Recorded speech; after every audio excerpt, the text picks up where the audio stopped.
วิสาหกิจการประปาของแขวงบ่อแก้วสปป.ลาวกำลังเผชิญเสียงวิพากษ์วิจารณ์อย่างหนักหลังประกาศข้อบังคับใหม่ให้ประชาชนต้องชำระเงิน 10,000 กีบหรือประมาณ14 บาทต่อใบเสร็จค่าน้ำประปาซึ่งสร้างความไม่พอใจให้กับชาวบ้านในพื้นที่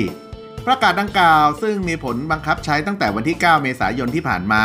จุดกระแสความไม่พอใจจากประชาชนในแขวงบ่อแก้วที่ตั้งคำถามถึงเหตุผลของการเก็บค่าธรรมเนียมสำหรับใบเสร็จซึ่งเดิมทีได้รับฟรีโดยมองว่าเป็นการเพิ่มภาระค่าใช้จ่ายโดยไม่จำเป็นประชาชนควรมีสิทธิ์เลือกที่จะรับหรือไม่รับใบเสร็จก็ได้ซึ่งก็เป็นความเห็นจากผู้ใช้ Facebook ท่านหนึ่งขณะเดียวกันครับก็มีชาวบ้านเสนอแนะทางเลือกแบบดิจิทัลโดยทางการสามารถส่งใบเสร็จทางดิจิทัลเช่นผ่าน WhatsApp เพื่อประหยัดต้นทุนก็ได้ค่าธรรมเนียม 10,000 กีบคงไม่ใช่แค่ค่าพิมพ์ใบเสร็จแน่ๆซึ่งเป็นความเห็นอีกข้อที่แสดงต่อเหตุผลของการเก็บค่าธรรมเนียมนอกจากนี้ครับประชาชนบางส่วนยังแสดงความกังวลเกี่ยวกับการเก็บค่าธรรมเนียมอื่นๆในอนาคตโดยเทียบเคียงกับกรณีที่เพิ่งมีการหัก 3,000 กีบ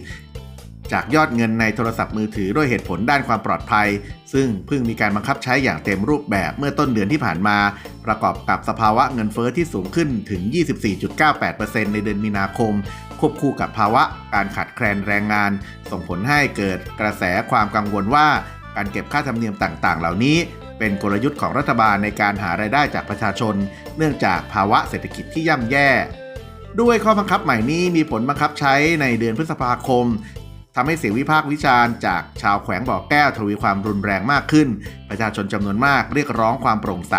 และความรับผิดชอบจากรัฐบาลโดยเน้นย้ำถึงนโยบายที่ให้ความสำคัญกับความเป็นอยู่ของประชาชนมากกว่าผลประโยชน์ทางการเงิน